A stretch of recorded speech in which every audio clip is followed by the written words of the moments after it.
Critical pattern recognition for neonatal skin findings starts with these high-yield associations. 6 or more café-au-lait spots trigger evaluation for neurofibromatosis type 1. 3 or more ash leaf macules warrant tuberous sclerosis workup. Facial port wine stains, especially in V1 distribution, associate with Sturge-Weber syndrome. Multiple hemangiomas may indicate face syndrome. Blistering with positive family history suggests epidermolysis bullosa. The hair color sign around midline defects indicates potential neural tube defects. Multiple juvenile xanthogranulomas occasionally associate with NF1. These associations drive immediate evaluation protocols and specialist referrals. Wright stain provides immediate differentiation. Eosinophils confirm erythema toxicum, while neutrophils indicate pustular melanosis or neonatal acne. Calcium monitoring extends up to 6 months for subcutaneous fat necrosis. CBC with differential evaluates extensive petechiae or systemic symptoms. Cultures remain mandatory for vesicular or pustular lesions with fever. The Derrier sign, wheeling with rubbing, confirms mastocytosis. Elevated triene to tetraene ratio diagnoses essential fatty acid deficiency. These targeted tests provide rapid answers that guide management decisions. Fever with skin lesions demands infectious workup. Extensive neonatal blistering requires ruling out HSV, epidermolysis bullosa, and staphylococcal scalded skin syndrome. Facial port wine stains necessitate ophthalmologic and neurologic evaluation. Widespread petechiae with bleeding symptoms warrant coagulation studies. Hypercalcemia symptoms in infants with firm nodules indicate subcutaneous fat necrosis complications. Hair color signs mandate neuroimaging. Respiratory distress with scaling suggests collodion baby or harlequin ichthyosis. These presentations require immediate intervention to prevent morbidity. First priority: rule out infections, systemic disease, and life-threatening conditions. Second, identify syndromic associations through pattern recognition. Third, provide accurate family counseling, distinguishing benign from concerning features. Fourth, document thoroughly to prevent confusion about Mongolian spots or birth trauma. Fifth, arrange appropriate specialist referrals and follow-up. Sixth, establish long-term monitoring for calcium levels, developmental milestones, and malignancy screening where indicated. This systematic approach ensures nothing critical is missed, while avoiding unnecessary interventions. Visual recognition remains paramount, no classic appearances and distributions. Association questions link skin findings to genetic syndromes. Timing helps narrow differentials. Laboratory interpretation focuses on eosinophils versus neutrophils versus positive cultures. Balance safety concerns with appropriate reassurance. Most missed connections include port wine stains with Sturge-Weber and café-au-lait spots with NF1. Pattern recognition identifies serious genetic conditions early when intervention matters most.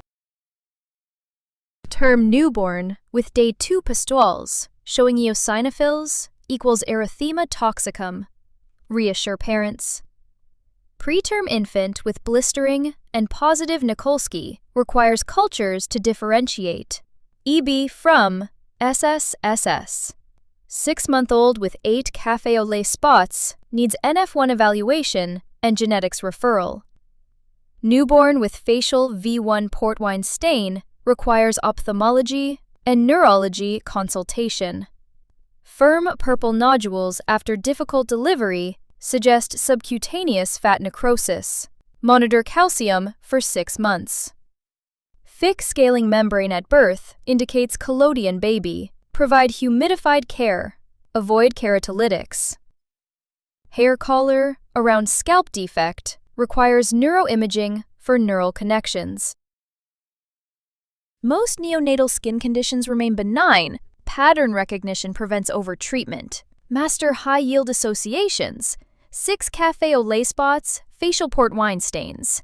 Wright stain differentiates benign from concerning pustules. Document Mongolian spots, birth trauma, and unusual lesions to prevent future confusion. Early syndrome recognition improves outcomes. When evaluating vesicular lesions, culture and consult rather than guess. Family education provides crucial reassurance for benign conditions while ensuring appropriate follow-up for concerning findings.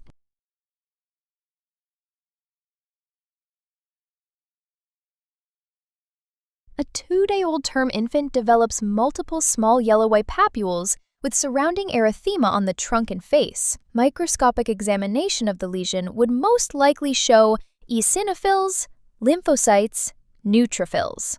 The correct choice is eosinophils. This question is testing your knowledge of erythema toxicum diagnostic features. Eosinophils is correct because erythema toxicum, which presents as yellow-white papules with surrounding erythema at 1 to 3 days of life, characteristically shows eosinophils on microscopic examination. Lymphocytes is incorrect because while they may be present in skin lesions, they aren't the characteristic cell type in erythema toxicum. Neutrophils is incorrect because they are characteristically found in neonatal pustular melanosis, not erythema toxicum. A newborn has a flat, pink-red lesion on the forehead and eyelid that does not blanch with pressure. The infant should be evaluated for hypercalcemia, neurologic abnormalities, platelet dysfunction. The correct choice is neurologic abnormalities. This question is testing your knowledge of port wine stains and their association with Sturge-Weber syndrome. Neurologic abnormalities is correct because non-blanching port wine stains on the face, particularly in the trigeminal distribution, may be associated with Sturge-Weber syndrome, which includes leptomeningeal angiomas and neurologic abnormalities like seizures. Hypercalcemia is incorrect because it's associated with subcutaneous fat necrosis, not port wine stains. Platelet dysfunction is incorrect because while bleeding disorders can cause non-blanching lesions, they typically present as petechia or purpura, not as a discrete port wine stain. Parents of a healthy African-American newborn are concerned about a blue-gray discoloration on the infant's lower back and buttocks. The most appropriate management is document finding and provide reassurance, obtain dermatology consultation, schedule genetic testing. The correct choice is document finding and provide reassurance. This question is testing your knowledge of congenital dermal melanocytosis, Mongolian spots, management. Document finding and provide reassurance is correct because congenital dermal melanocytosis, Mongolian spots, are benign normal variants particularly common in infants with darker skin tones, requiring only documentation to prevent confusion with bruising and reassurance. Obtain dermatology consultation is incorrect because these are normal findings not requiring specialist evaluation. Schedule genetic testing is incorrect because these spots aren't associated with genetic disorders requiring testing. A term infant receiving therapeutic hypothermia develops firm erythematous nodules over the back and shoulders. What complication should be monitored for? Coagulopathy, hypercalcemia, septicemia. The correct choice is hypercalcemia.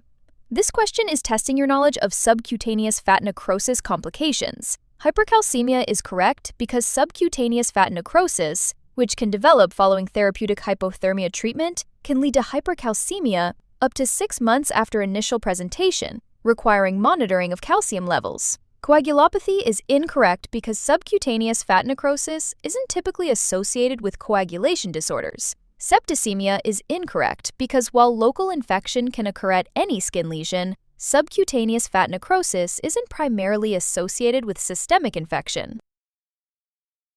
When providing skincare for a 28-week gestational age infant, which practice is most appropriate? Daily bathing with mild soap, emollient application using single patient containers, removal of adhesives using alcohol swabs. The correct choice is emollient application using single patient containers. This question is testing your knowledge of appropriate preterm infant skincare practices. Emollient application using single patient containers is correct because preservative-free emollients from single patient containers can help maintain skin barrier function while preventing cross-contamination. Daily bathing with mild soap is incorrect because preterm infants should have bathing limited to every 4 days or less to avoid disrupting skin pH and barrier function.